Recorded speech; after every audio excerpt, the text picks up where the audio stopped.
Welcome to Kenpo University. My name's Al Babinick, and I'm your instructor.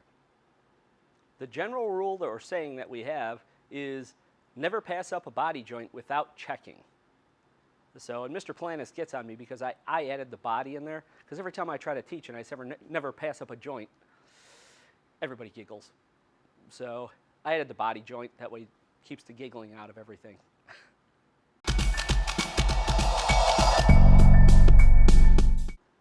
The general saying that we have is never pass up a body joint without checking, because something could slip in and hit you. And the nice thing about this rule, when we take a look at it, we'll see that it applies throughout the whole system, and it might make you think twice about some of the techniques that you do. So what do we mean by never pass up a body joint without checking? Is that if there's a punch coming at me, and let's say I'm on the outside, I'm going to do reversing mace as an example. Ted's going to be throwing a shuffling jab at my head. Is that the first example, you'll see I'll go wrist, wrist, and he'll be able to hit me with his elbow. So let's take a look at that one. So if I'm in my fighting stance and he does a shuffling jab, I go wrist, wrist, and there you can see that I'm going to eat this elbow. Can you guys see that up there? Huh? I'm going to eat this elbow. So we want to go, because I passed up the elbow as a body joint, or as a joint. So now if I do the technique, and this is how you want to say all your techniques like this. It's wrist, elbow, body, or whatever, wrist, elbow, whatever you're hitting, okay? So wrist, elbow, body usually seems to work pretty good. So if I did reversing mace correctly, I'm in my fighting stance, he's throwing a shuffling jab at me, I go wrist, elbow, and then I'm settling and doing this. Now you can see that this is down here. He can't hit me with it at all because I went wrist, elbow, body as we went in. So, and that's just one example.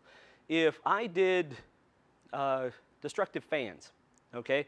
Now one thing that you want to remember about destructive fans is that the guy's coming in really deep on you, okay? So you want to punch pretty deep on this one.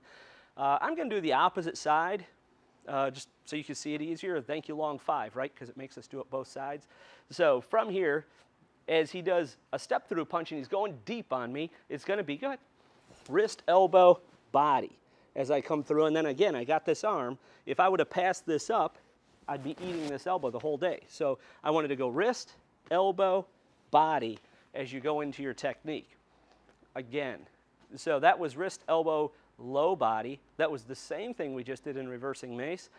Now if you did shield and sword, it would be wrist, elbow, slice through the eyes. On this side, I know a lot of people don't do the slice, but you should. So actually I want to do that one too. So shield and sword, no, you can do a shuffling.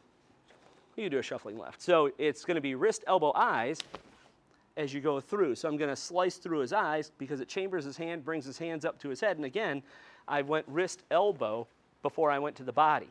So that was going hot. So reversing mace, wrist, elbow, low. Destructive fans, other way around, wrist, elbow, low. Now we did wrist, elbow, now we did wrist, elbow, high, up, out to the side. And now we're going to do the backbreaker, which is wrist, elbow, poke, high, up this way. And remember, with the backbreaker, if you don't do the poke, he's just going to follow around behind you. So you're not going to get it.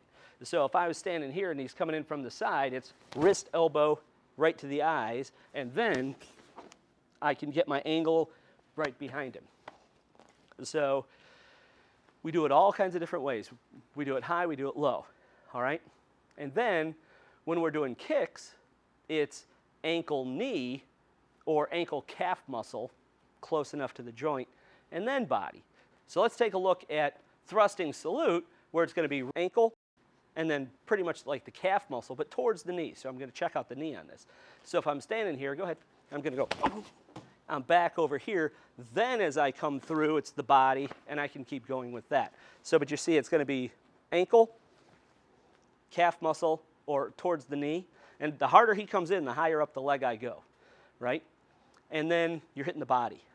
So now that one, I do see people, or I've seen people do the technique where it's just raise your hand up and step back and block, but you really don't want to pass up that ankle joint. So you want to get your minor in there, whether you're doing a forearm palm down or a forearm palm up. You really want to get your minor in there on the ankle to follow this rule, okay? one of the techniques that the rule's kind of broken and shouldn't be is circle of doom out of green. It's written as just like an outward block. You catch his leg, you throw it over that way. It's written as an outward block. But if you're trying to catch him at the calf muscle, that means his foot's real close to your face. So if you're ever nervous doing the technique, as you pivot back, make sure you go, oh, ankle, and then you can hit the calf muscle and push the leg out to the side. So that's a technique where it should be back in there, all right? Now let's take a look at a technique that everybody loves, I hope, but you really go, I'm passing up a body joint. And there's a few of them in this series, but it's thundering hammers. So if you know what groups with thundering hammers, you can pick up the rest of the techniques that I'm talking about, so know your groups. But thundering hammers, when the punch comes in, I'm standing here, the punch comes in to hit me, I step and I do my block. Hey, I passed up this wrist. I went all the way up to the arm. So if you ever did thundering hammers and you're like, whoa, that punch is getting pretty close to my face, then you want to do your outward, inward, and that's exactly what we did on destructive fans, okay? So as he's throwing the punch at me, I go wrist, elbow, and then I can slip in with my leg check and my forearm strike. So now I could go wrist, elbow, and I've seen other people do the technique where they say, oh, let's do it against double punches and stuff like that. There, takes care of all those problems too. So when you're doing this, usually one of the things that we say is everything in Kenpo, everything advanced in Kenpo, comes from the figure eight. Whether you're doing it this way, whether you're doing it this way, which is exactly what I just did. I was just making a figure eight with my arms. So everything advanced in Kenpo comes from the figure eight. So you may have learned the technique, thundering hammers, circle of doom, that type of thing, without that check in there, but at an advanced level, that's probably how you want to do it.